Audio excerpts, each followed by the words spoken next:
In sooth, I know not why I am so sad. It wearies me. You say it wearies you. How I caught it, found it, or came by it, what stuff 'tis made of, whereof it is born, I am to learn. And such a want which sadness makes of me, I have much ado to know myself. Your mind is tossing on the ocean. There were your argosies with portly sail, like signors of rich burghers on the flood, or as it were pageants of the seas, do appear the petty traffickers, the curtsy to them, do them reverence as they fly by on woven wings.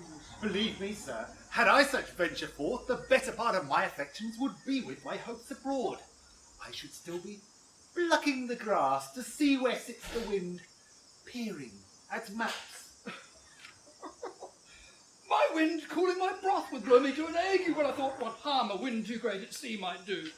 I should not see the sandy hourglass run, but think of shallows and the flats. But tell not me, I know that Antonio is sad to think upon his merchandise. Believe me, no. I thank my fortunes for it.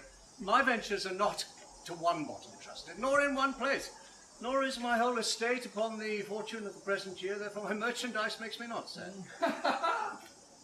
Why then? You are in love? Fine.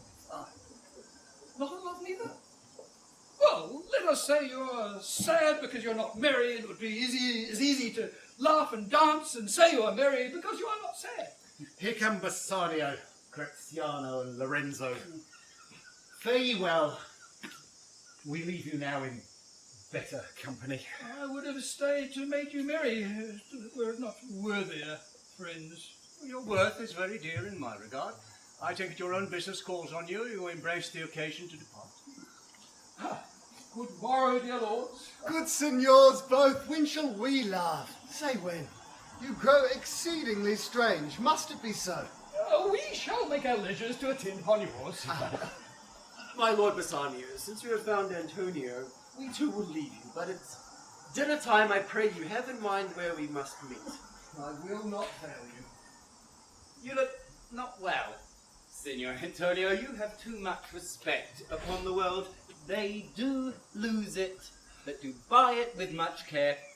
Believe me, the marvellously chess. I hold the world but as the world, Graziano, a stage where every man must play his part, and mine a sad one. Then let me play the fool. No, with mirth and laughter, let old wrinkles come. Let my liver rather heat with wine, and my heart cool with mortifying groans. Look, why should a man whose blood is warm within sit like his grandsire, cut in alabaster? Come, good Lorenzo, I'll fare ye well a while, but I'll end my exhortation after dinner. Oh, we too will leave you then till dinner time. Farewell.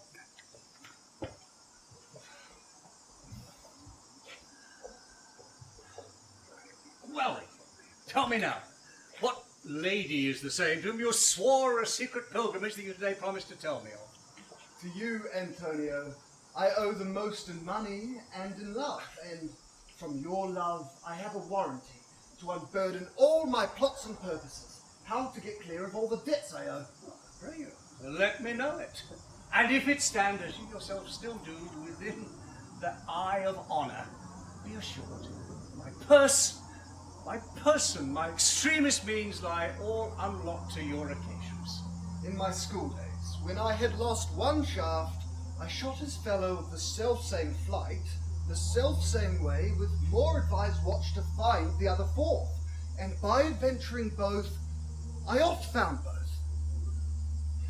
I urge this childhood proof because what follows is pure innocence. I owe you much, and, like a wilful youth, that which I owe is lost. But if you please to shoot another arrow, that self-way of which you did shoot the first, I do not worry. For I will watch the aim, or to find both, or to send your latter hazard back again, and thankfully rest it upon the first. Know me well, and herein spend but time to wind about my love with circumstance. Not a doubt you do me now more wrong by making question of my uttermost than if you had laid waste of all I have. Say to me what I should do, that Your knowledge may by me be done, and I am pressed unto it. Therefore speak. In Belmont is a lady richly left, and she is fair, and fairer than that word, of wondrous virtues. Sometimes from her eyes I did receive fair speechless messages. Her name is Portia. Nothing undervalued to Cato's daughter, Brutus Portia, nor is the wide world ignorant of her worth, for the four winds blow in from every coast renowned suitors. Oh my, Antonio, had I but the means to hold a rival place with one of them, I have a mind that presages me such thrift that I should questionless be fortunate. I know that all my fortunes are at sea. Neither my money nor commodity to raise at present sum. Therefore, go forth. Try what my credit can in Venice do, which shall be racked even to the uttermost to furnish thee to Belmont, to fair Portia. Go presently inquire, and I will too, where money is. And I no question make to have it of my trust and for my sake.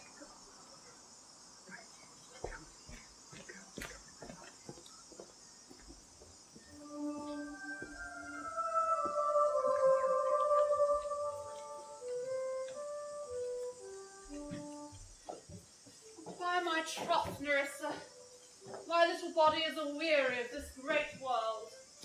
You would be, sweet madam, if your miseries were in the same abundance as your good fortunes are. And yet, for aught I see, they are as sick that surfeit with too much as they that starve with nothing. Good sentences and well pronounced. They would be better if well followed. If to do were as easy as to know what were good to do, or chapels had been churches and poor men's cottages, princes' palaces. It is a good divine that follows his own instruction. But this reasoning is not of a fashion to choose me a husband. Oh me, the word choose. I may neither choose whom I would, nor refuse whom I dislike. So is the will of a living daughter curbed by the will of a dead father.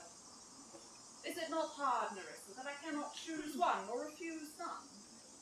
Your father was ever virtuous, and holy men at their death have good inspirations. Well, therefore, the lottery that he hath devised, and these 3 chests of gold, silver, and lead, whereof who chooses his meaning chooses you, will, no doubt, never be chosen by any rightly, but one who shall rightly love. But what want is there in your affection towards any of these princely suitors that are already come? I pray thee, overname them. And as thou namest them, I will describe them, and according to my description, level at my affection. First there is the Neapolitan prince. Aye, there's a colt indeed, for he doth nothing but talk of his horse, and counts it a great appropriation to his own good parts that he can shoot him himself. I am much afeard my lady his mother played false with a smith. Then there is the County Palatine. He doth nothing but frown, as who should say, if you will not have me, choose. He hears merry tales and smiles not. I fear he will prove the weeping philosopher when he grows old, being so full of unmanly sadness in his youth. I had rather be married to a death's head with a bone in his mouth than either of these. God defend me from these 2. How say you by the French lord, Monsieur Le Bon? God made him, and therefore let him pass for a man. What say you then to Falconbridge, the young Baron of England? Well, you know I say nothing to him, for he understands not me, nor I him. He hath neither Latin, French, nor Italian, and you will come in the court and swear I have a poor pennyworth in the English. He is a proper man's picture, but alas, who can converse with a doncher? How like you the young gentleman, the Duke of Saxony, then? Very vilely in the morning when he is sober, and most vilely in the afternoon when he is drunk. When he is best, he is little worse than a man, but when he is worse, he is little better than a beast. If he should offer to choose, and and choose the right casket. You should refuse to perform your father's will if you should refuse to accept him. Therefore, for fear of the worst, I pray thee set a good deep glass of Rhenish wine atop the contrary casket. For if the devil be within, and that temptation without, I know he will choose it. Well, I'll do anything, Nerissa, ere I'll be married to a sponge. You need not fear, lady, having any of these lords. They have acquainted me with their determination, which is, indeed, to return to their homes and to trouble you with no more suit. Do you not remember, lady, in the time of your father, a Venetian, a scholar, and a soldier that came hither in the company of the Marquis of Montferrat? Yes, it was Bassanio, as I think his name was. True, madam. He, of all the men that ever my foolish eyes looked upon, was the best deserving a fair lady. I remember him well, and I remember him deserving of thy praise. How now, what news? The four strangers seek for you, ma'am, to take their leave. And there's a forerunner come from a fifth, the Prince of Morocco, who brings word the Prince, his master, will be here tonight. If I could bid the fifth welcome with so good a heart as I bid the other four farewell, I should be glad of his approach. Come, Nerissa, miss, go before. Whilst we shut the gates on one suitor, another knocks at the door.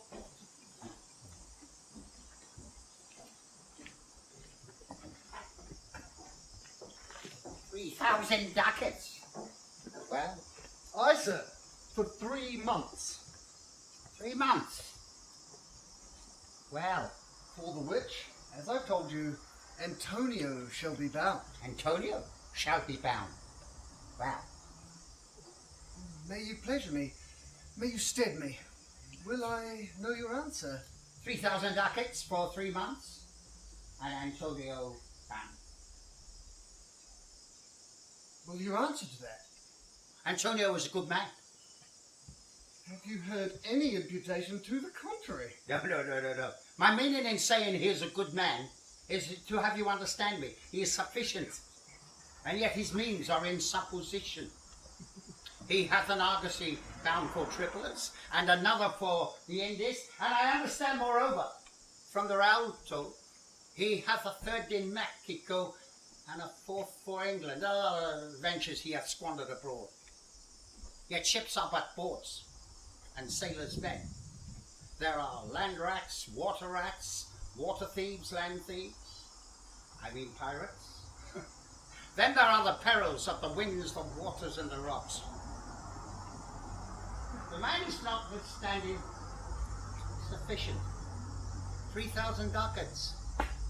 I think I may take his bond. Oh, be assured you may. I will be assured I may, and I may be assured I will bethink me. May I speak with Antonio? If it please you to dine with us. To smell pork, to eat of the habitation your prophet conjured the devil unto.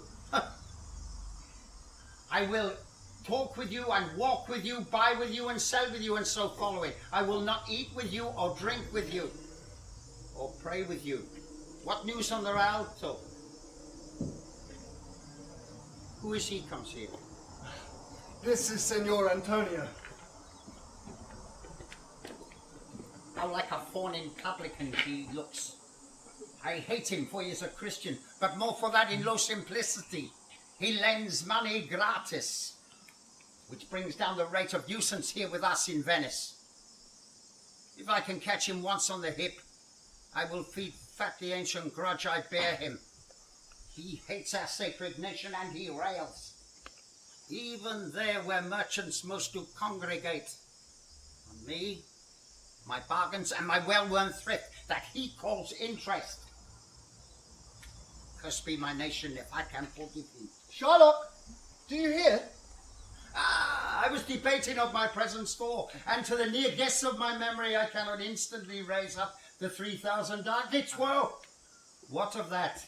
Jabal, a wealthy Hebrew of my tribe, will provide me. Be soft. How many Rest you fair, good signor. Your worship was the last word in our mouth. Shylock. Although I neither lend nor borrow, by taking nor by giving of excess, yet to supply the right wants of my friends I'll break a custom. Is he yet possessed how much you would? Aye, 3,000 ducats. And for 3 months. I had forgot you told me so. Your bond, let me see. But here you. Methought you said you never lend nor borrow on advantage. I do never use it. When Jacob raised his uncle Liban Sheik, this Jacob of our holy Abrahams, his wise mother wrought in his behalf. The third possessor?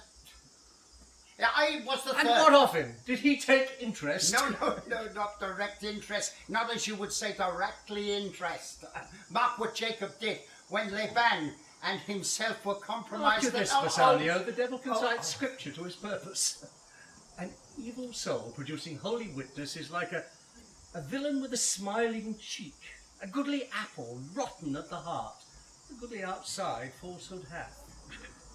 3,000 ducats. It's a good round sum. 3 from 12. Now let me see your rate. Well, Shylock, shall we be beholding to you? Signor Antonio, many and times and off on the Rialto, you have railed me about my monies and my usances. Still I have bore this with a patient shrug, for sufferance is the badge of our tribe. You call me misbeliever, cutthroat dog. You spit on my Jewish gabardine, and all for use of that which is mine own. Well then, it appears now you need my help. You come to me and you say, Shylock, we would have monies. You say so. You that did void your room upon my beard, and foot me as you spurn a stranger dog over your threshold. Money is your suit. What shall I say to you? Should I not say, have the dog money? Is it possible a cur can lend 3,000 ducats?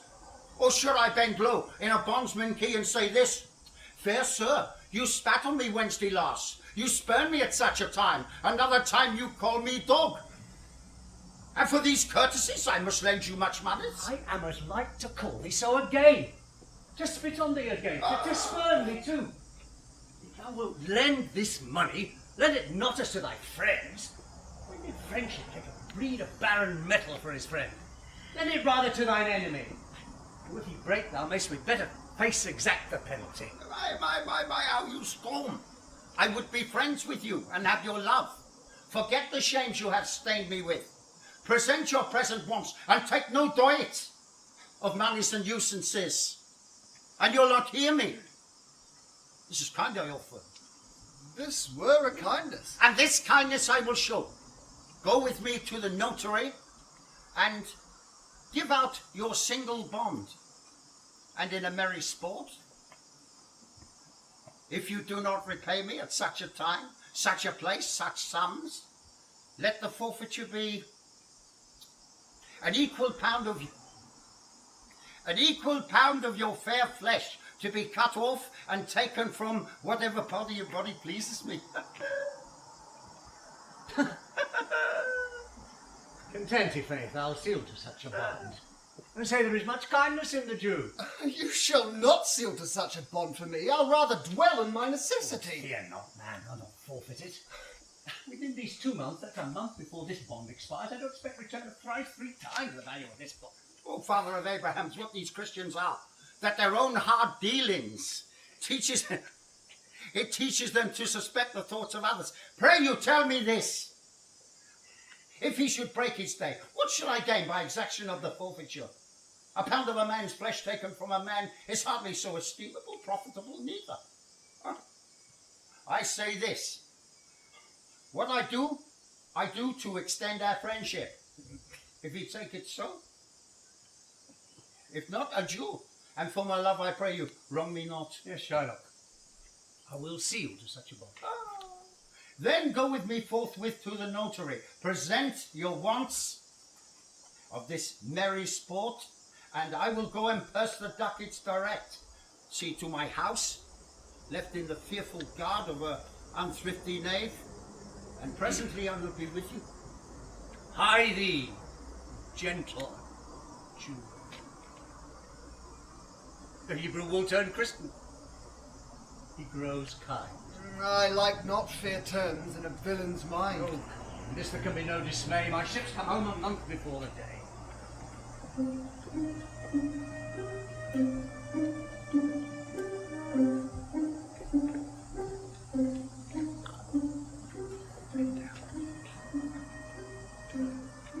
Red Lancelot, what's the news? And it shall please you to break up this. It shall seem to signify.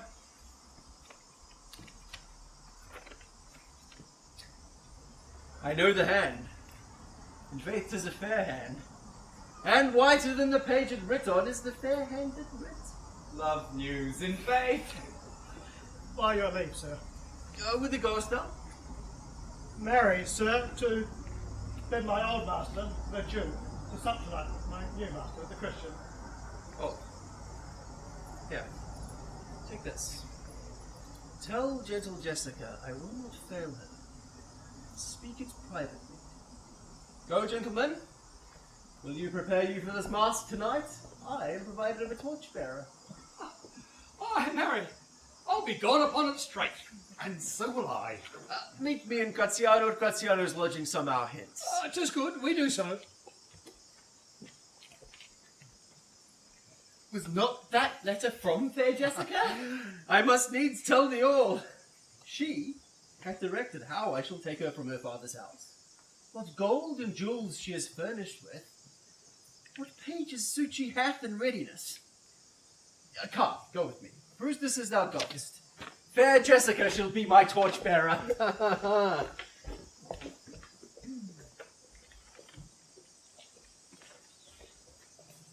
Thou shalt see. I shall be the judge. The difference old Shylock and Bassanio. Why, Jessica? And thou shalt not traumatize as thou hast done with me. Why, Jessica? No sleep or snore, or rent apparel out. Why, Jessica, I say. Why, Jessica? Who bid thee call? I did not bid thee call. Your worship was wont to tell me I should do nothing without bidding. Call you? What is your will? I am bound for supper, bound forth. There are my keys. But wherefore should I go? I am not bid for love. They flatter me. And yet I'll go in hate to feed upon the Christian prodigal. Jessica, my girl, see to my house. I am right loath to go. For there is some ill brewing towards my rest. Or did I not dream of money bags tonight? I beseech you, sir, go. My young master doth expect your reproach. And so do I his. And they have conspired together. I shall not say you will see him next. But if you do, then it will not be for nothing that my nose fell a bleeding on Black Monday last. Falling up at you at 6 o'clock in the morning on Ash Wednesday. Masks? Do you say there are masks? Hear you me, Jessica? Lock up my doors, and when you hear the distant drum and the vile squealing of a wry-necked fife, clamber you not to my casements, but stop my house's ears. House's ears! I mean my casements. Let not the sound of shallow fopery enter my sober house. By Jacob's staff, I swear, I do have no mind to feed forth tonight. But I will go. You go before me, Sarah. Say I will come. I will go before you, sir. No. Mistress, look out at window. For all this will come a Christian by, his word and Jewish eye. What says that fool of Hagar's offspring? His words were farewell, mistress. Nothing else. Perhaps I will return immediately. Do as I bid. Close doors behind you.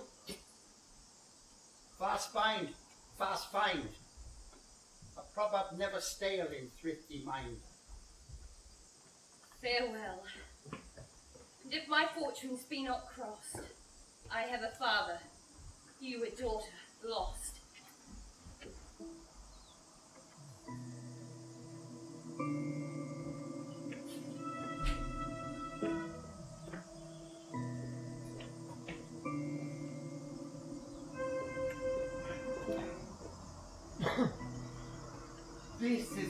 house under which Lorenzo Josiah does make stand. His hour's almost lost. But is it a marvel he outdwells his hour? No lovers ever run before the clock. Here comes Lorenzo. Sweet friends, your patience for my long abode. Not I, but my affairs have made you wait. When you shall please to play the thieves for wives, I'll watch as long for you then. Approach. There dwells my father Jew. Oh, who's within? Who are you?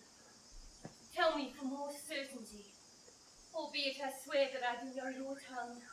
Lorenzo, and I love. Lorenzo certain in my love indeed. For who love I so much? And who knows but you, Lorenzo, whether I am yours? Heaven and thy thoughts are witness that thou art.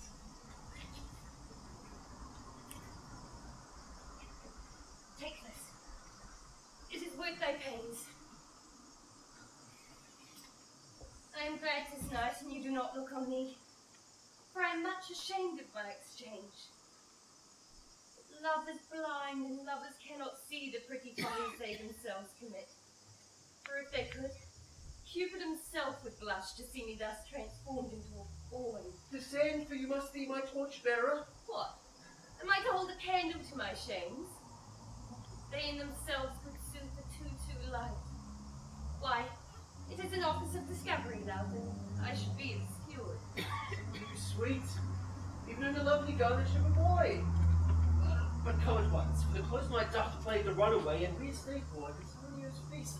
I'll make fast the doors, and gild myself with some more ducats. Be with your strength. By my good, A Gentile, no Jew. beshrew me, but I love her heartily. For she is wise, I can judge of her. And fair she is, if that mine eyes be true. And true she is, as she hath proved herself. And therefore, like herself, wise, fair, and true, shall she be placed in my constant soul. What, art thou come already? On, gentlemen, away! Away!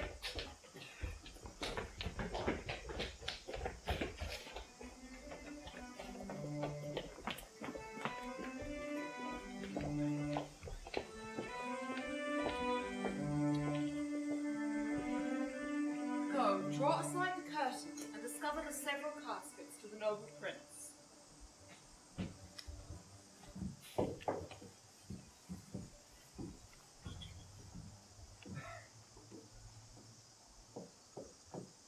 Now make your choice.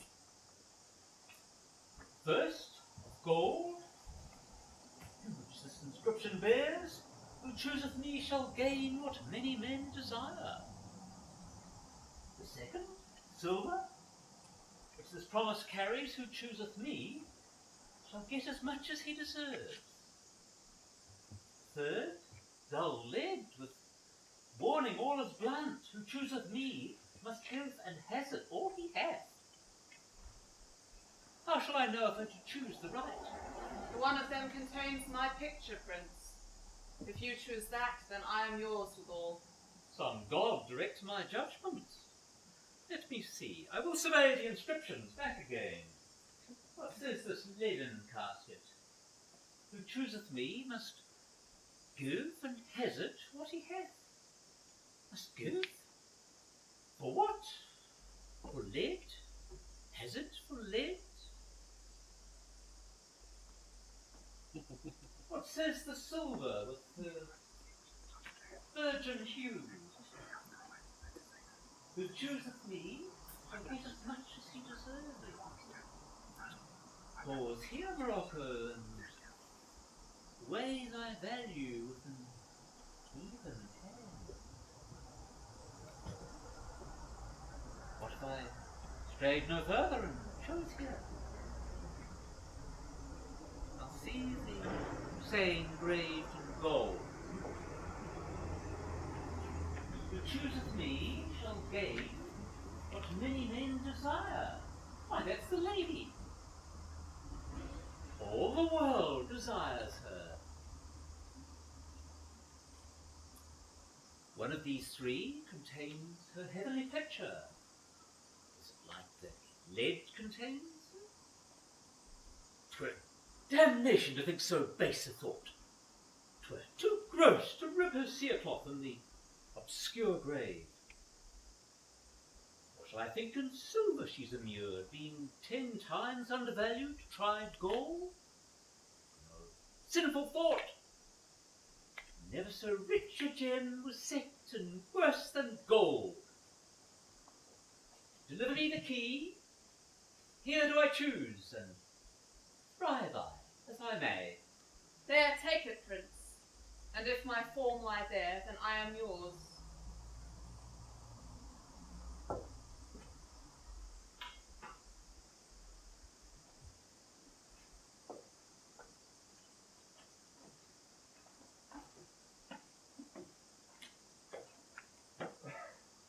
Oh, hell! What have we here? Carrion death, in whose empty eye there's a written scroll. I'll read the writing.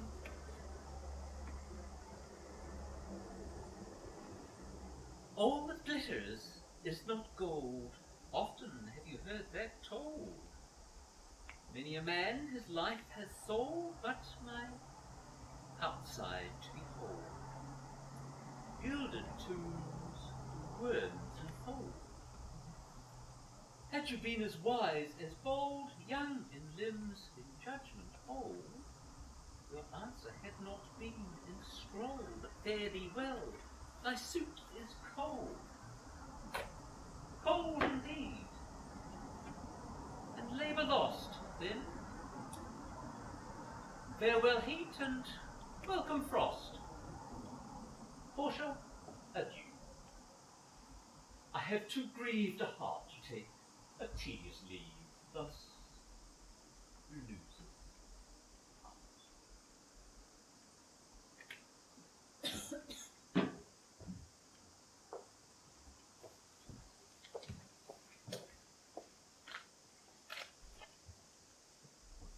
A gentle ribbons. Draw the curtain, go. As all of his complexion, choose me so.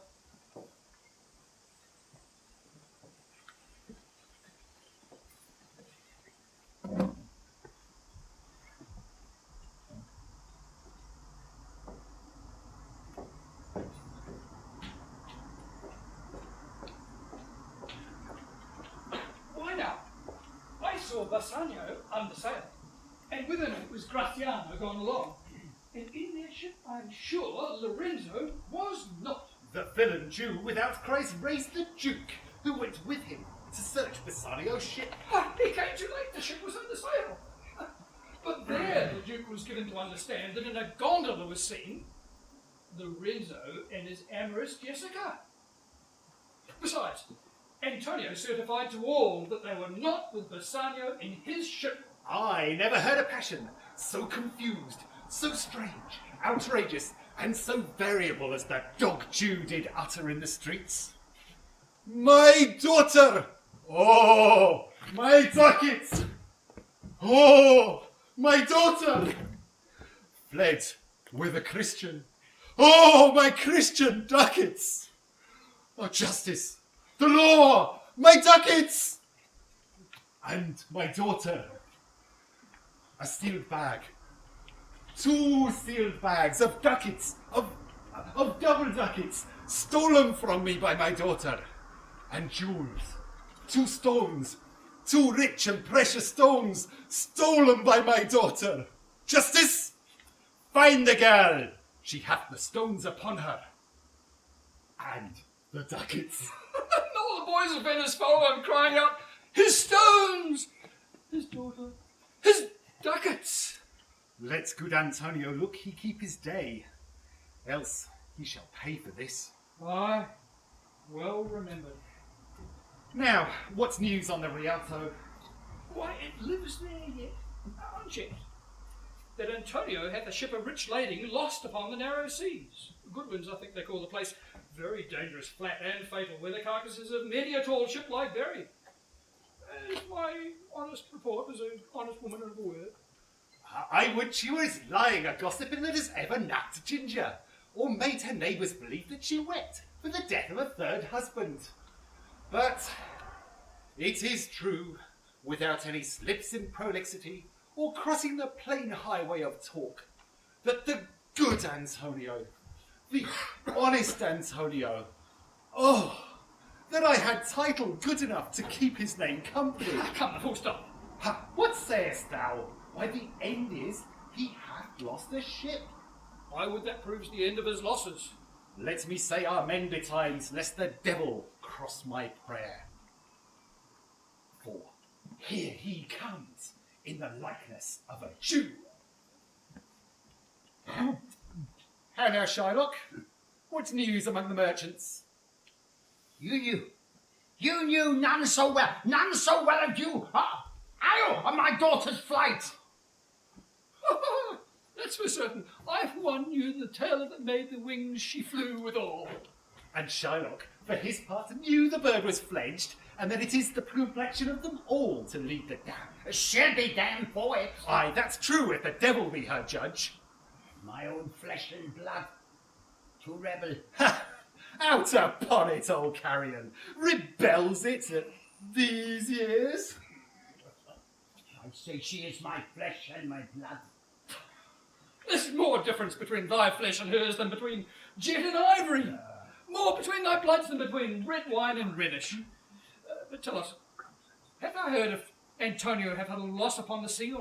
There is another bad match.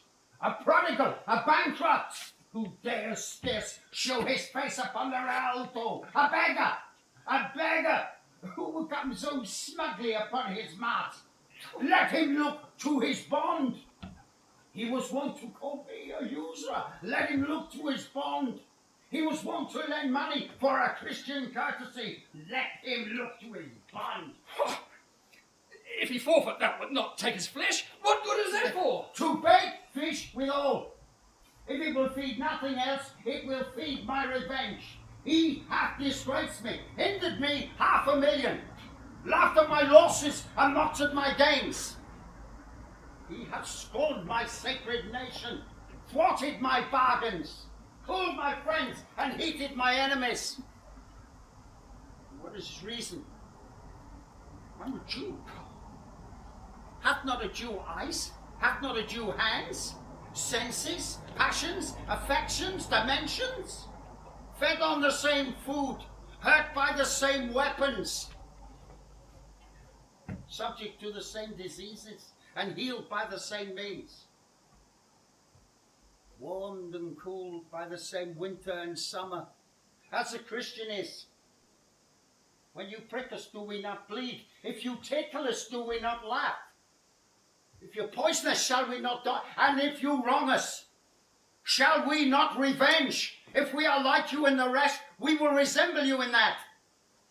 If a Jew wrong a Christian, what shall be his humility?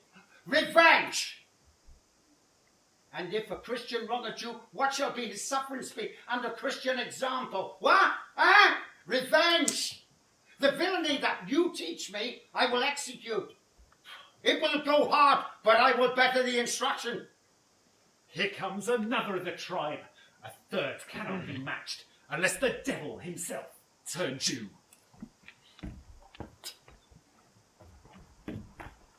Oh, how now, Tubal? What news from Genoa? Hast thou found my daughter? I often came to where I did hear of her, but cannot find her. Oh, there. A diamond gone. Cost me 2,000 ducats in Frankfurt. The curse upon our nation never fell till now. I never felt it till now. 2,000 ducats. And other precious jewels. No news of that? And I know not what spent in the search. Duh.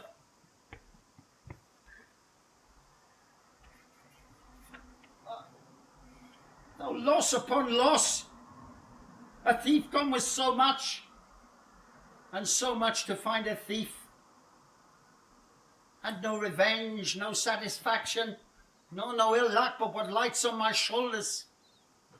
No sighs but of my breathing, no tears but of my shedding.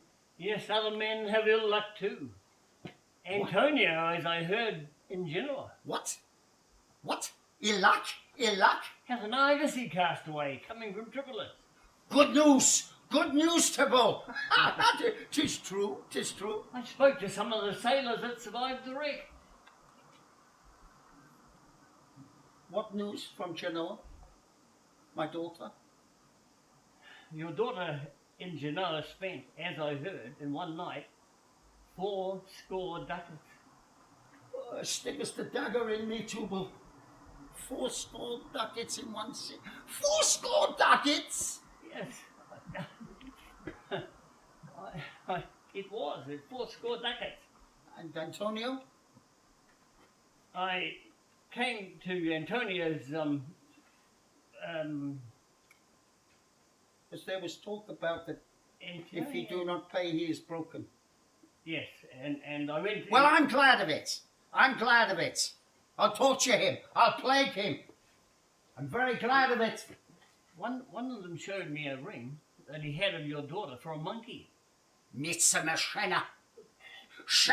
Out upon her! Thou torturest me, Troupe! Thou torturest me! It was my turquoise. I had it of Lear when I was a bachelor. I would not have given it for a wilderness of monkeys. Yes, but Antonio is certainly undone. That's true.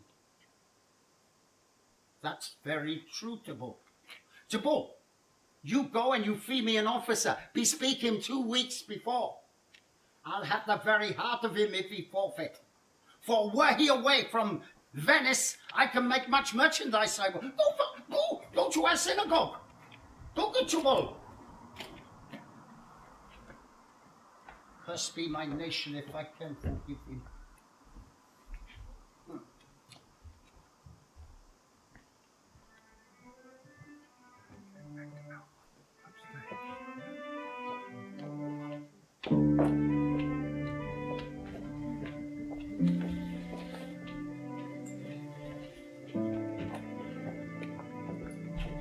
I pray you tarry. Pause a day or two before you hazard. For a chosen role, I lose your company, therefore forbear a while. I would detain you here some month or two before you venture for me. I could teach you how to choose right. But I am then forsworn, so will I never be. So may you miss me. But if you do, you'll make me wish a sin that I had been forsworn. Beshrew your eyes. They have overlooked me and divided me. One half of me is yours, the other half yours. Mine own, I would say, but if mine, then yours. And so all yours. Oh, these naughty times, I speak too long, but 'tis to pays the time, to eke it, and to draw it out in length, to stay you from election. But let me choose, for as I am, I live upon the rack. Upon the rack, Bassanio. I then confess what treason there is mingled with your love. None but that ugly treason of mistrust, which makes me fear the enjoying of my love. There may as well be amity and life, between snow and fire is treason and my love. Aye, but I fear you speak upon the rack, where men constrained do say anything. Promise me life, and I'll confess the truth. I then confess and live. Confess and love had been the very sum of my confession. O happy torment when my torturer doth teach me answers for deliverance. But let me to my fortune and the caskets. Away then. I am locked in one of them. If you love me, you will find me out. Nerissa and the rest, stand all aloof. Live thou, I live. With much, much more dismay I view the fight than thou that makest the fray.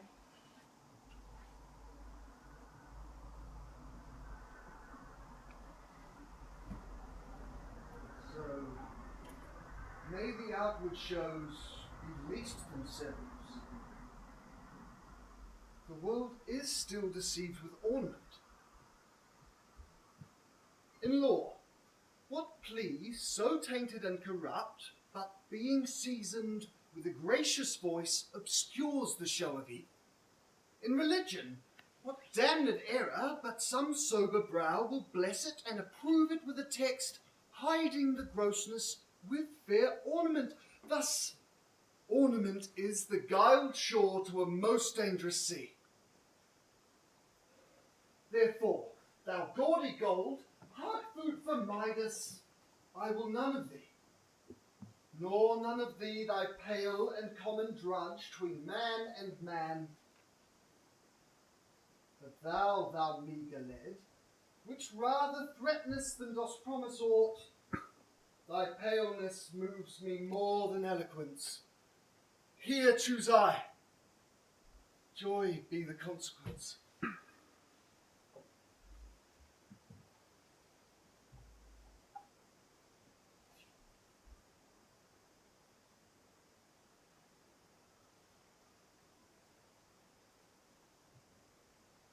How all the other passions fleet to air, as doubtful thoughts and rash embrace despair, and shuddering fear, and green-eyed jealousy. Oh, love, be moderate.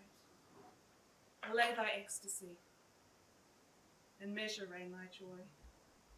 I feel too much thy blessing, make it less, for fear I surfeit. What find I here? Fair Portia's counterfeit. Oh, what demigod hath come so near creation? Move these eyes, or whether riding on the balls of mine seem they in motion. Here are severed lips parted with sugar breath. Oh, so sweet a bar should sunder such sweet friends. Here in her hairs the painter plays the spider, which hath woven a golden mesh to entrap the hearts of men faster than gnats in... But her eyes, how could he see to do them? Having made one, methinks it should have the power to steal both his and leave itself unfurnished. Yet look how far the substance of my praise doth wrong this shadow in underprizing it.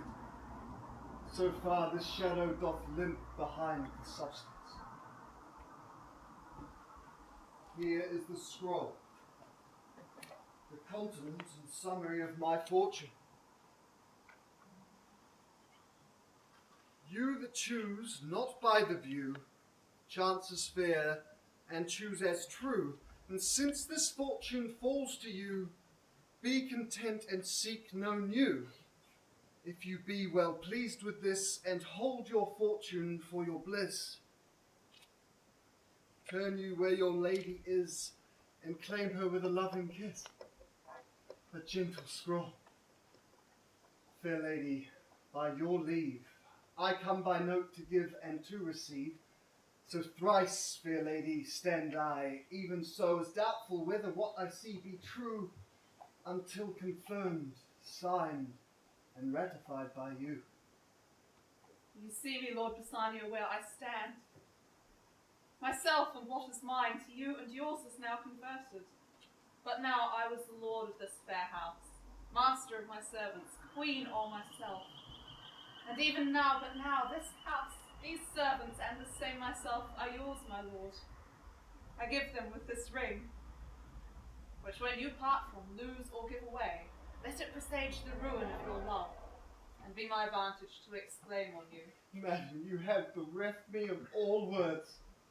Only my blood speaks to you in my veins, and there is so much confusion in my powers, expressed and not expressed. When this ring parts from this finger, then parts life from hence. Oh, be then bold to say Bassanio is dead. My lord and lady, it is now our time that have stood by and seen our wishes prosper, to cry, good joy, my lord and lady. Yeah, my lord Bassanio and my gentle lady, I wish you all the joy that you can wish, for, well, I am sure you can wish none from me. But, well, when your honours mean to solemnize the bargain of your faith, I do beseech you that at that time I may be married to... With all my heart's condows can get a wife. Oh, I thank your lordship. You have got me one. My eyes, my lord, can look as swift as yours. You saw the mistress. I beheld the maid. But your fortune stood upon that casket there, but so did mine too. As the matter falls, I had a promise of this fair one here to have her love, provided your lordship's fortune achieve her mistress. Is this true, Nerissa? Madam, it is. So you stand pleased with all. And do you, Gratiano, mean good faith? Yes, faith, my lord. Our feast shall be much honoured in your marriage. But who is it who comes here? Lorenzo and his infidel. Oh, and my old Venetian friend Salerio. Lorenzo and Salerio, welcome hither. If that the youth of my new interests have power bid you welcome. By your leave, I bid my very friends and countrymen, sweet Portia, welcome. So do I, my lord. They are entirely welcome. I thank your honour.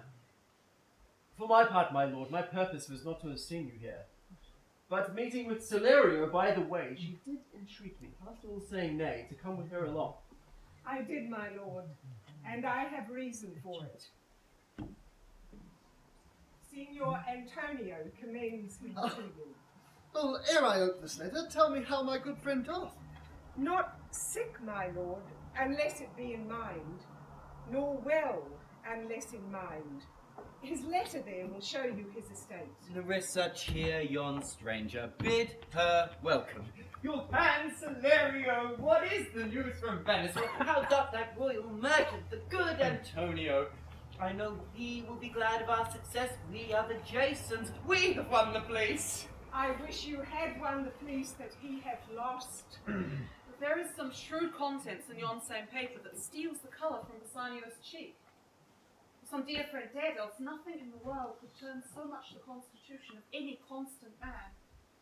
With leave, Bassanio, I am half yourself, and I must freely have the half of anything that this same paper brings you. Oh, sweet Portia. Gentle lady, when I did first impart my love to you, I freely told you all the wealth I had ran in my veins. I was a gentleman, and then I told you true.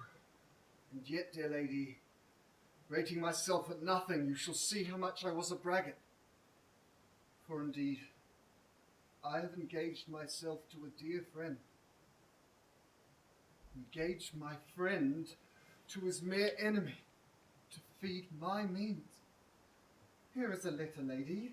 The paper is the body of my friend, and every word in it a gaping wound, issuing life. But is this true, Salerio? Have all his ventures failed? What, not one hit? From Tripoli, from Mexico and England, from Lisbon, Barbary and India, and not one vessel scaped the dreadful touch of the merchant Marin rocks. Not one, my lord. Besides, it should appear that if he had the present money to discharge the Jew, he would not accept it. Never did I know a creature that did bear the shape of man, so keen and greedy to confound a man. When I was with him, I have heard him swear to Tubal and to choose his countrymen. He would rather have Antonio's flesh than 20 times the value of the sum that he did owe him. And I know, my lord, if law, authority and power deny not, it will go hard with poor Antonio. Is it your dear friend who is thus in trouble? The dearest friend, the kindest man, the best conditioned and unwavered spirit in doing courtesies, one in whom the ancient Roman honour more appears than any that draws breath in Italy. What sum owes he the Jew? For me, 3,000 ducats. What, no more? Pay him 6,000 and deface the bond, or double 6,000 and treble that, before a friend of this description shall lose a hair through Bassanio's fault. First, go with me to church and call me wife, and then away to Venice to your friend. You shall have gold to pay the petty debt 20 times over. When it is paid, bring your true friend along. My maid Nerissa and myself, meantime, will live as maids and widows. And so haste away, for you must hence upon your wedding day. Bid your friends welcome, show a merry cheer, since you were dear bought, I will love you dear. But let me hear the letter of your friend.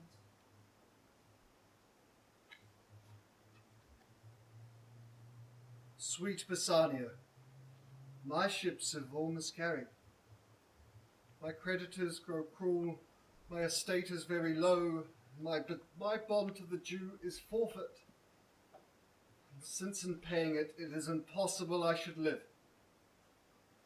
All debts are cleared between you and I, if I might but see you at my death. Notwithstanding, use your pleasure. If your love do not persuade you to come, let not my letter. O love, dispatch all business and be gone. Since I have your good leave to go, I will make haste. But till I come again, no bed shall e'er be guilty of my stay, no rest be interposed twixt us twain.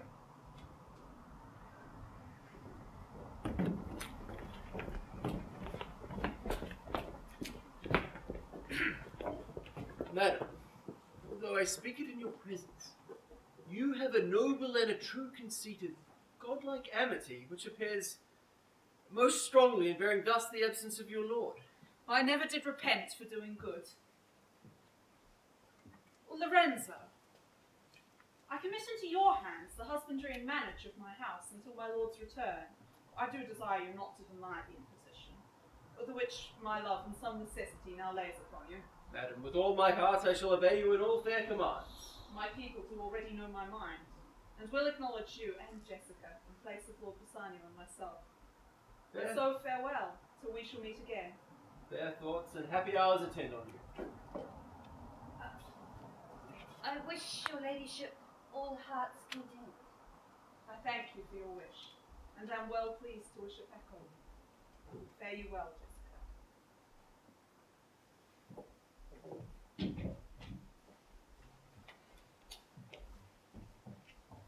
Now, Stephanie, as I have ever found thee honest true, so let me find thee still.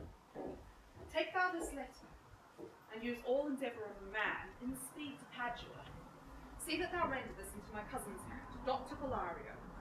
Look thou what notes and garments he doth give thee, and bring them with imagined speed unto the Tranect, to the common ferry which trades to Venice.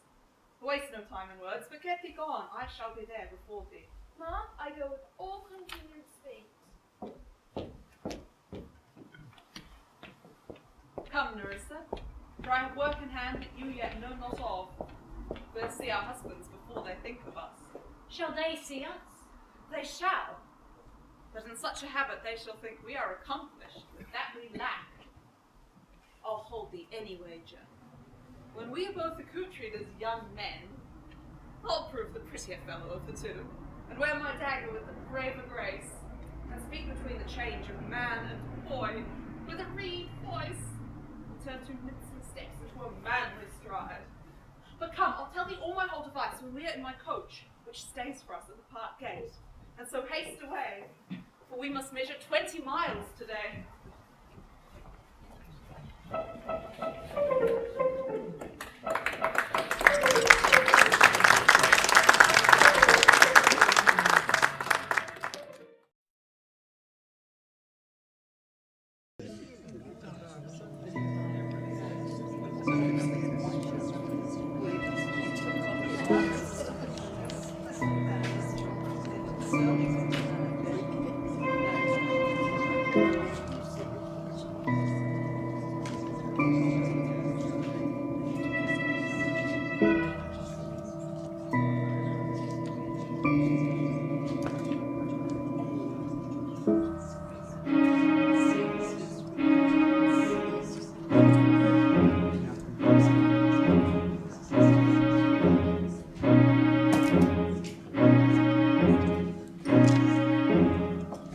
Antonio here? Ready, so please your grace. I'm sorry for thee. Thou art come to answer a stony adversary, an inhuman wretch, incapable of pity, void and empty from any dram of mercy. I've heard your grace to take great pains to qualify his rigorous course, but since he stands obdurate, and that no lawful means can carry me out of his envy's reach, I do oppose my patience to his fury, and am armed to suffer with the quietness of spirit with that tyranny and rage of his. Go one and call the Jew into the court. He is ready at the door. He comes, my lord. Make room and let him stand before our face.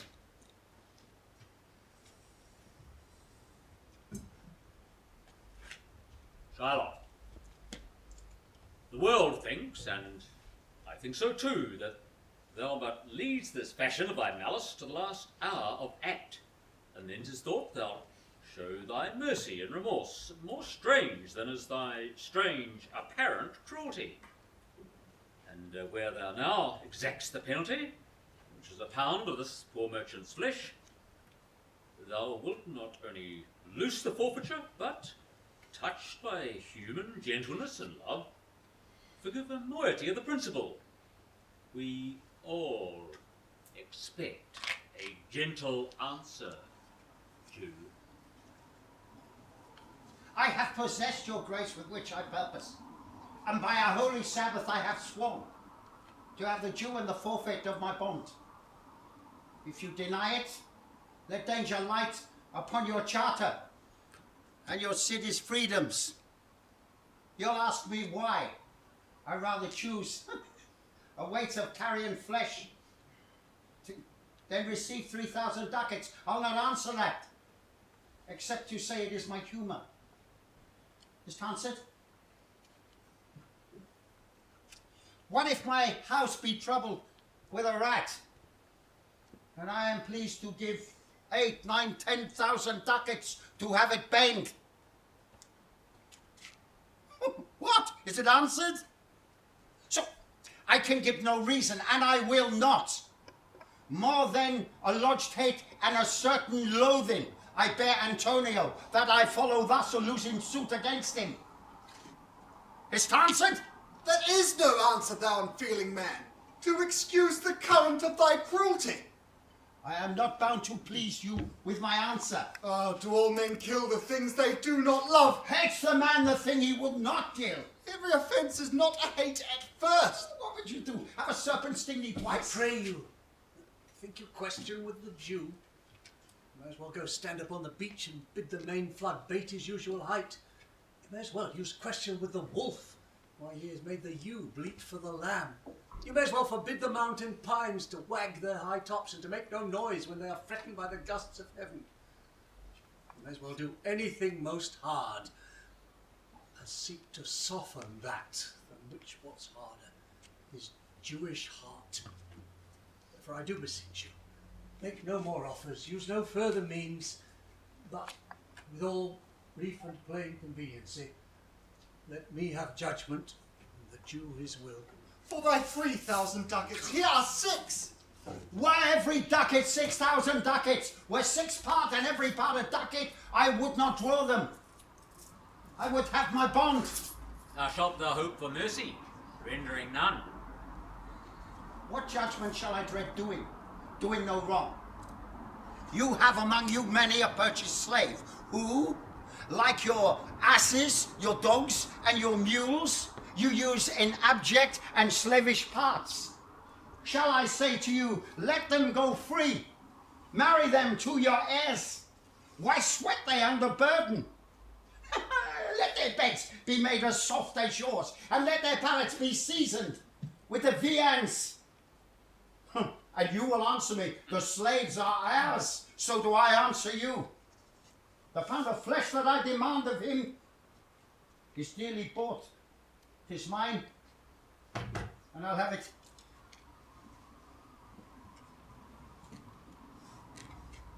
Is it answered?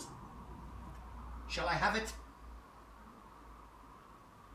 Upon my power I may dismiss this court, unless Bellaria, a learned doctor whom I have sent for to determine this, come here today. My lord here stays without a messenger with letters from the doctor, new come from Padua. Bring us the letter. Call the messenger. Good cheer, Antonia. What man courage yet The Jew shall have my flesh, blood, bones, and all, and thou shalt lose from me one drop of blood. I am a tainted wether of the flock, meetest for death. The weakest kind of fruit falls earliest to the ground, and so let you cannot better be employed, Bassanio, than to live still and write mine epitaph.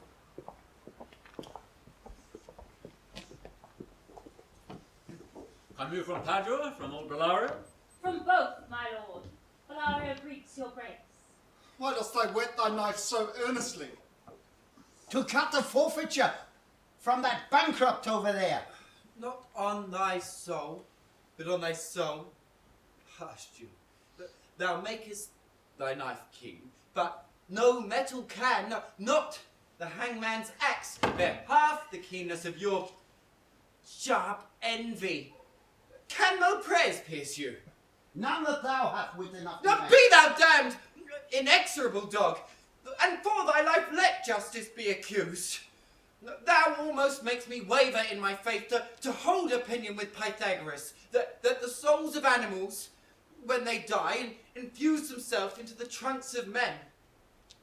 Thy currish spirit governed a wolf, hung for human slaughter, who, even from the gallows as his fell soul flew, whilst lay in thy unhallowed dam, it did infuse itself in thee, for thy desires are wolfish, bloody, starved, ravenous. When thou can rail the seal from my bond, thou but wait! Thou but dost offend thy lungs to talk so loud.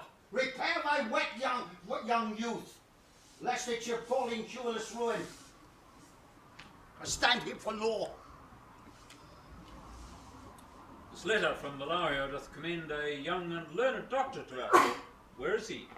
He attendeth here hard by to know your answer, whether you'll admit him. With all my heart. Go give him courteous conduct to this place, and meantime the court shall hear Bellario's letter.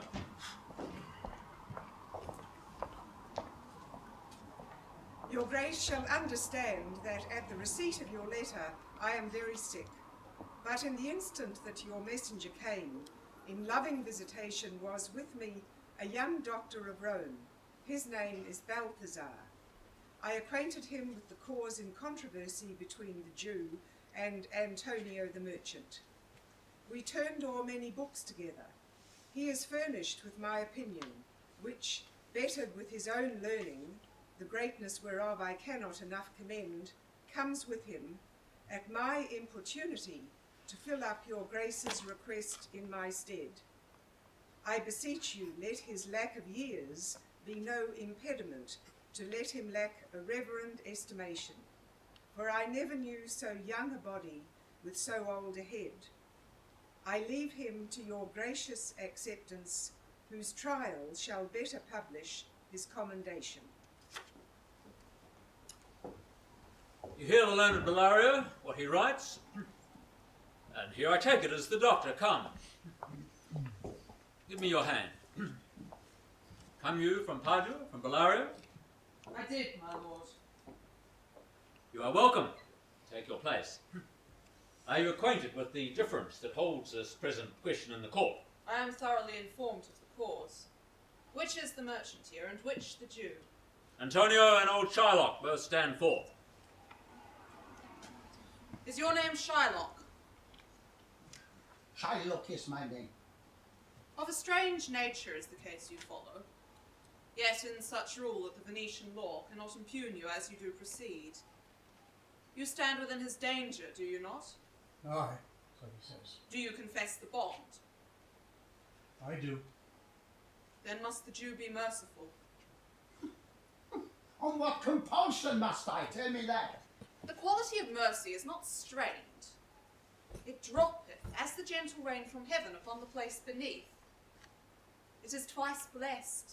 It blesseth him that gives and him that takes. 'Tis mightiest in the mightiest. It becomes the throned monarch better than his crown. His sceptre shows the force of temporal power, the attribute to awe and majesty, wherein doth sit the dread and fear of kings. But mercy is above this sceptred sway. It is enthroned in the hearts of kings. It is an attribute to God himself, and earthly power doth then show likest gods, when mercy seasons justice. Therefore, Jew, though justice be thy plea, consider this, that in the course of justice none of us should see salvation. We do pray for mercy, and that same prayer doth teach us to render the deeds of mercy. I have spoke thus much to mitigate the justice of your plea, which if thou follow, this strict court of Venice must needs give sentence against the merchant here. My deeds upon my head. I crave the law, the penalty, and the forfeit of my bond. Is he not able to discharge the money? Yes. Here I tender it for him in the court, yet twice the sum, and if that will not suffice, I will be bound to pay it 10 times over, on forfeit of my hands, my head, and my heart. If that will not suffice, it must appear that malice bears down truth. And I beseech you, rest once the authority to your law, to do a great right, do a little wrong, and curb this cruel devil of his will. It must not be. There is no power in Venice can alter a decree established. It will be recorded for a precedent, and many an error by the same example will rush into the state. It cannot be. Daniel. Yeah, Daniel. Oh, I do honour you, O wise, learned judge. I pray you, let me look upon the bond. It is here, most reverend doctor, it is here. Shylock, there's thrice thy money offered thee. An oath? An oath? I have an oath in heaven. Shall I lay perjury upon my soul? No, not for Venice. Why, this bond is forfeit. And lawfully by this the Jew may claim a pound of flesh to be by him cut off nearest the merchant's heart. Be merciful. Take thrice thy money. Bid me tear the bond. When it is paid according to the tenor, it doth appear you are a worthy judge. You know the law. Your exposition is most sound. I charge you by the law, whereof you are a well-deserving pillar, proceed to judgment. Upon my soul I swear there is no power in the tongue of man to alter me. I stand here on my bond. Most heartily I do beseech the court to give the judgment. Why then thus it is. You must prepare your bosom for his knife. Oh, noble judge, oh, excellent young man. For the intent and purpose of the law hath full relation to the penalty which here appeareth due upon the bond.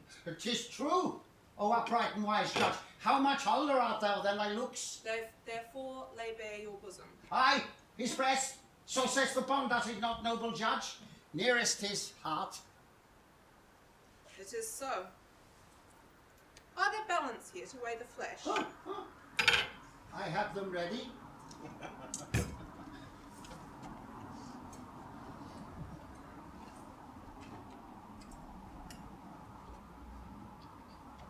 Have by some surgeon, Shylock, on your charge, to stop his wounds, lest they do bleed to death.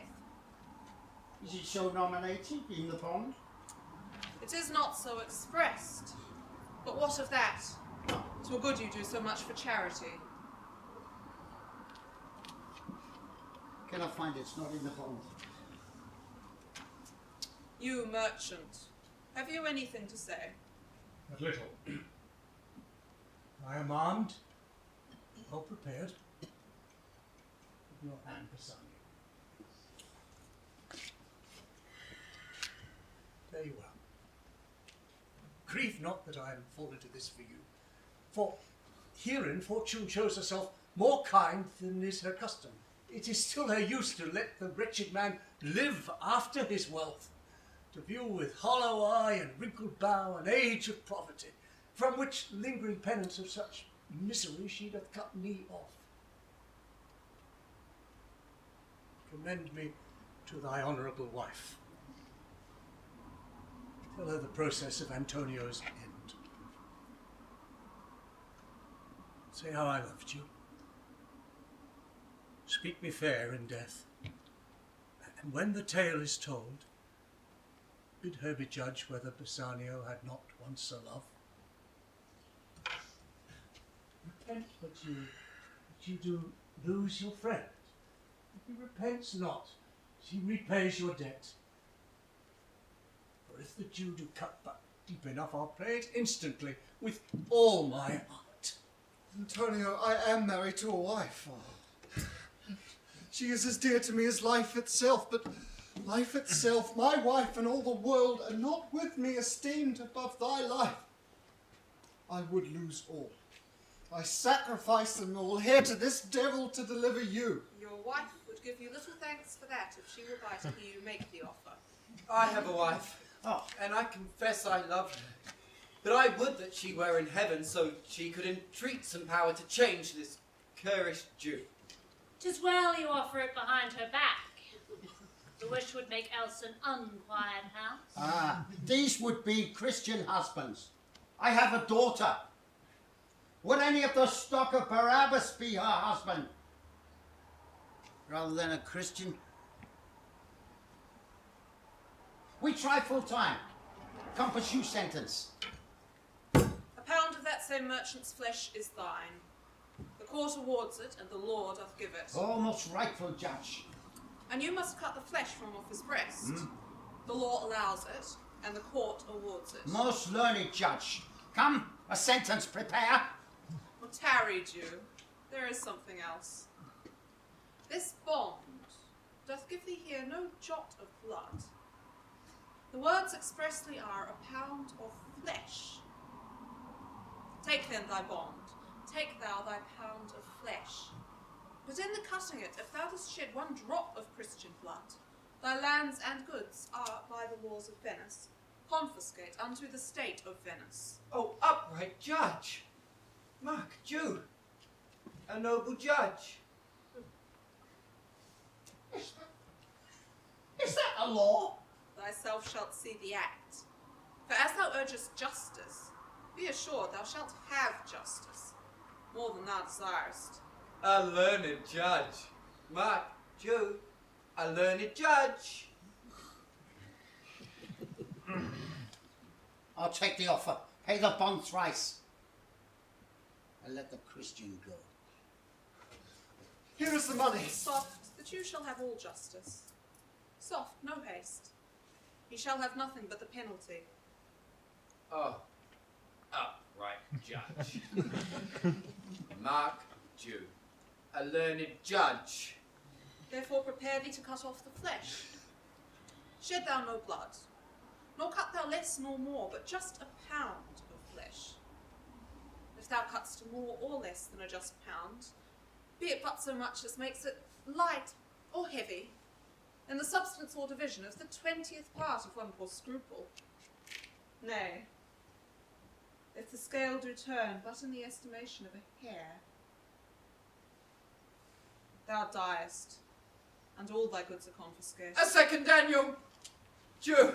A Daniel! Now, infidel, I have you on the hip! Why doth the Jew pause? Take thy forfeiture. Give me my principal and I will go. I have it ready for thee. He hath refused it in the open court. He shall have merely justice and his bond. A Daniel! A second Daniel still, I say! I thank you, Jew, for teaching me this word. Shall I not barely have my principal? Thou shalt have nothing but the forfeiture, to be so taken at thy peril, Jew. Well then the devil give him good of it.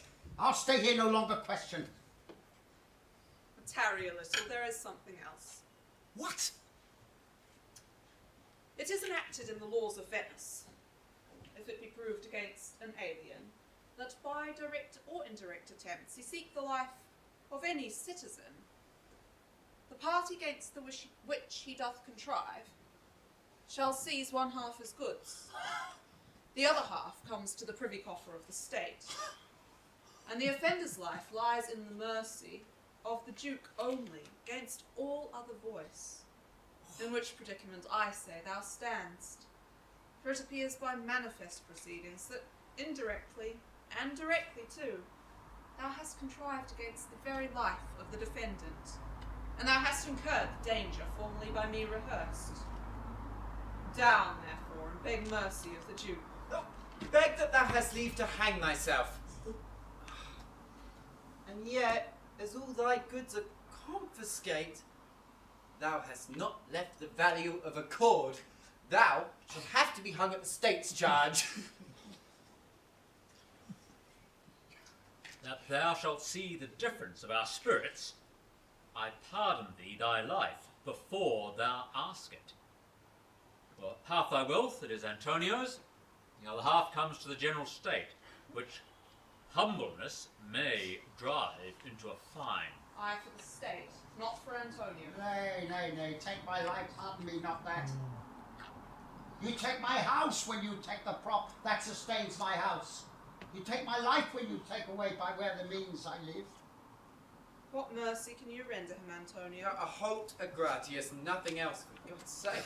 So please, my lord the Duke, and all the court, to quit the fine for one half his goods, I am content, so he will let me have the other half in use to render it upon his death unto the gentleman that lately stole his daughter.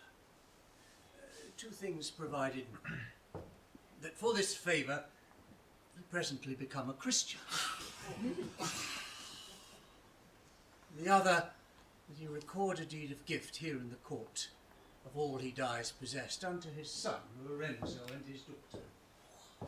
He shall do this, or else I do recant the pardon that I late pronounced here. What dost thou say, Jew? Art thou content? I'm content. Clerk, draw a deed of gift. I pray you give me leave to go from hence. I am not well. Send the deed after me, and I will sign it. Get thee gone, and do it. In christening, thou shalt have 2 godfathers. Had I been the judge, thou would have had, 10 more, and to take thee to the gallows, not to the font. Sir, I entreat you home with me to dinner. I humbly do desire your grace of pardon. I must away this night toward Padua, and it is meet I presently set forth. I'm sorry that your leisure serves you not. Antonio, gratify this gentleman. For in my mind you are much bound to him.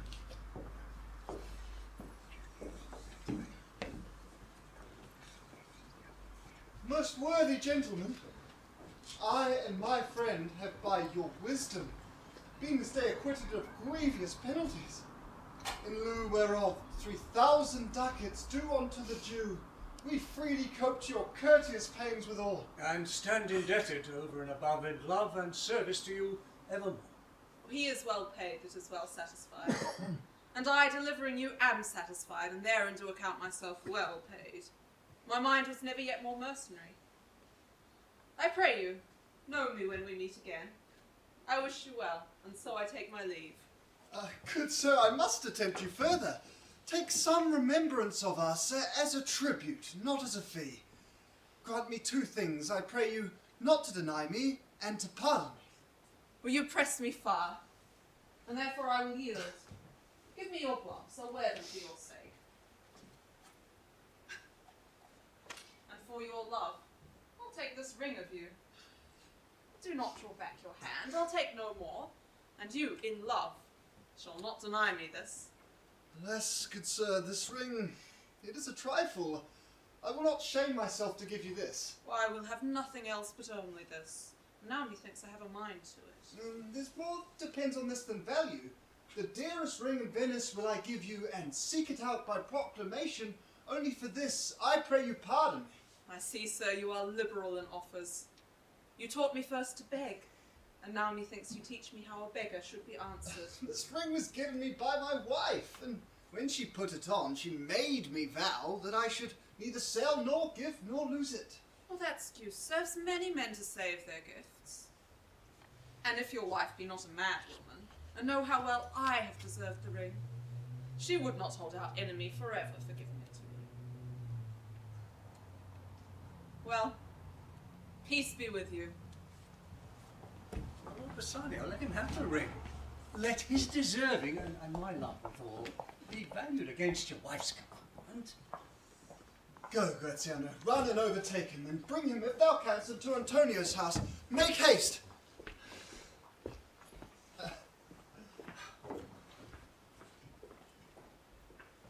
Come, you and I shall thither presently, and in the morning early we shall fly toward Belmont.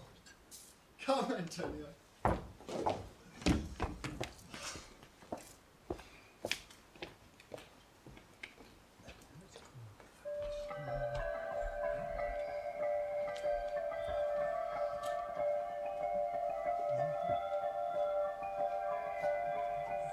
a night as this, when the sweet wind did gently kiss the trees and they did make no noise.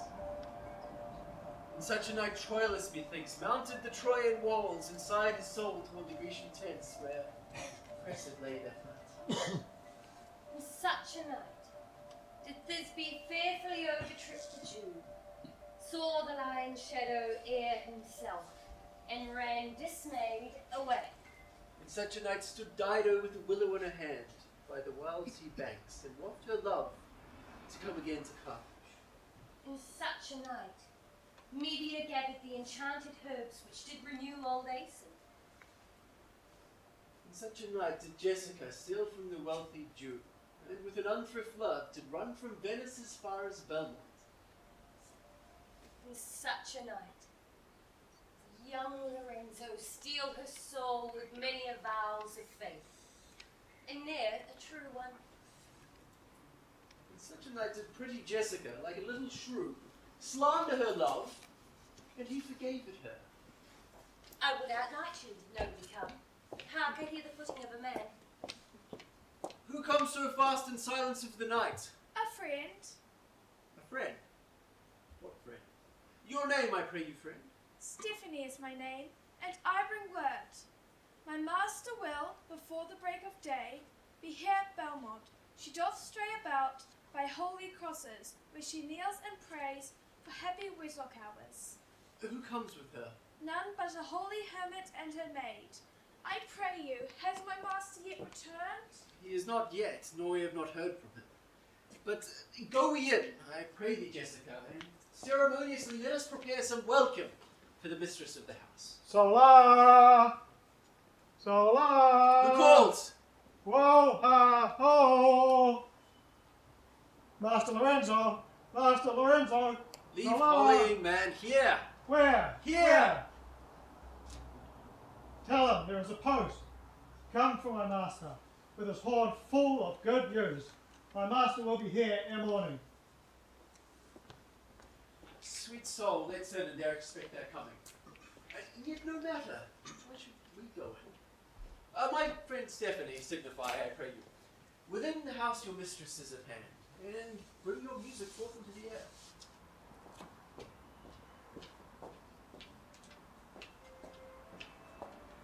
Sweet music sleeps upon this bank. Here shall we sit and let the sound of music creep in our ears. Soft stillness in the night becomes the touches of sweet harmony. Sit, Jessica.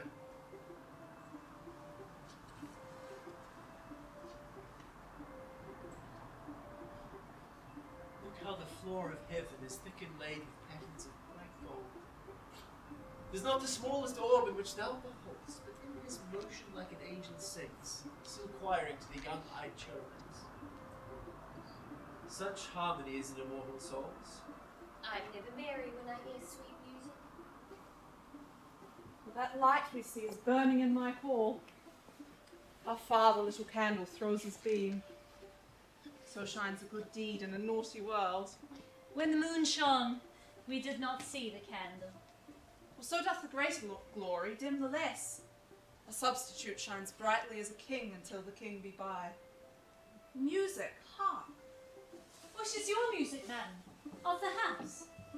Nothing is good, I see, without respect. Methinks it sounds much sweeter than by day. For peace, ho! The moon sleeps with Endymion and would not be awake. That is the voice where I am much deceived of Portia. He knows me as the blind man knows the cuckoo, by the bad voice. Dear lady, welcome home. We have been praying for our husbands' healths, which speed we hope the better for our words. Are they returned? Madam, they are not yet, but there has come a messenger before to signify their coming. Well, go in, Nerissa, and give word to my servants that they take no note at all of our being absent hence. Nor you, Lorenzo, Jessica, nor you. Your husband is at hand, I hear his trumpet. We are no telltales, madam, fear you not. You are welcome home, my lord. I Thank you, madam. Give welcome to my friend. This is the man. This is Antonio, to whom I am so infinitely bound. Well, you should in all sense be much bound to him, for as I hear it, he was much bound for you. Oh, no more than I am well acquitted of. Sir, you are very welcome to our house. It must appear in other ways than words. Therefore I scant this breathing courtesy. By yonder moon, I swear, you got me wrong. In faith, I gave it to the judge's clerk. A quarrel, ho, already? What's the matter? About a hoop of gold, a paltry ring that she did give me, whose posy was for all the world like cutler's poetry upon a knife. Love me and leave me not. What talk you of the posy or the value? You swore to me when I did give it you that you would wear it until hour of your death and that it should lie with you in your grave. Though not for me, yet for your vehement oaths, you should have been respected and have kept it. Gave it to a judge's clerk. No, God's my judge. The clerk will ne'er wear hair on's face that had it. No, he will, and if he lived to be a man. Aye, if a woman lived to be a man. No, by this hand, I gave it to a man. No, I could not for all my heart deny it him. Well, you were to blame. I must be plain with you. To part so slightly with your wife's first gift. A thing stuck on with oaths upon your finger, and so riveted with faith unto your flesh. I gave my love a ring, and made him swear never to part with it. And here he stands. I dare be sworn for him, he would not leave it, nor pluck it from his finger for the wealth the world masters. Now, in faith, Graziano, you give your wife too unkind a cause of grief. And twere to me, I should be mad on it. Why, I would best have cut my left hand off and swear I lost the ring defending it. My lord Bassanio gave his ring away unto the judge that asked it, and indeed deserved it too. And then his boy, the clerk, that had taken some pains in writing, well, he begged mine, and neither man nor master would take aught but the two rings. What ring gave you, my lord? Not that, I hope, which you received of me. If I could add a lie unto a fault, I would deny it. But as you can see, my finger hath not the ring upon it. It is gone. Even so void is your false heart of truth. By heaven, I will ne'er come in your bed until I see the ring. Nor I in yours, till I again see mine. Oh, sweet Portia, if you did know to whom I gave the ring, if you did know for whom I gave the ring, and could conceive for what I gave the ring, and how unwillingly I left the ring, when naught would be accepted but the ring, you would abate the strength of your displeasure. If you had known the value of the ring, or half her worthiness that gave the ring, or your own honour to contain the ring, you would not then have parted with the ring. What man is there so much unreasonable, if you had pleased to have defended it with any terms of zeal, wanted the modesty to urge the thing held as ceremony? Nerissa teaches me what to believe. I'll die for it, but some woman had the ring. No, by my honour, madam, by my soul, no woman had it, but a civil doctor, which did refuse 3,000 ducats of me, and begged the ring, the which I did deny him, and suffered him to go displeased away. Even he that did uphold the very life of my dear friend. What should I say, sweet lady? I was enforced to send it after him. I was beset with shame and courtesy. My honour would not let ingratitude so much besmear it. Pardon me, good lady, by the blessed candles of the night, had you been there, I think you would have begged the ring of me to give the worthy doctor. Well, let not that doctor e'er come near my house, since he hath got the jewel that I loved, and that which you did swear to keep for me. I will become as liberal as you. I'll not deny him anything I have. I'll have that doctor for my bedfellow. And I his clerk. Therefore be well advised how you do lead me to mine own protection. I am the unhappy subject of these quarrels. Sir, grieve you not. You are welcome, notwithstanding. Portia, forgive me these enforced wrongs, and in the hearing of these many friends, I swear to thee, even by thy own fair eyes, wherein I see myself. Mark you but that. In both my eyes he doubly sees himself, in each eye one. Swear by your double self, and there's an oath of credit. Hey, but hear me. Pardon this fault, and I swear to thee, by my soul, I never more will break an oath with thee. I once did lend my body for his wealth, which, but for him that had your husband's ring had quite miscarried, I dare be bound to gain my soul upon the forfeit, that your lord will never more break faith advisedly. Then you shall be his surety. Give him this, and bid him keep it better than the other. Lord Bassanio, swear to keep this ring. By heaven, it is the same I gave the doctor. I had it off him. Your pardon, Bassanio. You are all amazed. Here is a letter. Read it at your pleasure. It comes from Padua, from Bellario. There you shall find that Portia was the doctor, Nerissa here her clerk. Lorenzo here shall witness I set forth as soon as you, and am but now returned. I have not yet entered my house. Antonio, you are welcome, and I have better news in store for you than you expect. Here is a letter. Unseal it soon. Here you shall find that several of your ships are richly come to harbour suddenly. Sweet lady, you have given me life and living. If I hear, I find for certain that my ships have safely come to road. How now, Lorenzo? My clerk hath some good comforts for you too. Aye, and I'll give them him without a fee. For here I give to you and Jessica, from the rich Jew, the special deed of gift, after his death, of all he dies possessed of. Fair ladies, you drop manna in the way of starving people. It is almost morning, and yet I am sure you are not satisfied with these events in full. Let us go in, and charge us thereupon interrogatories, and we will answer all things faithfully.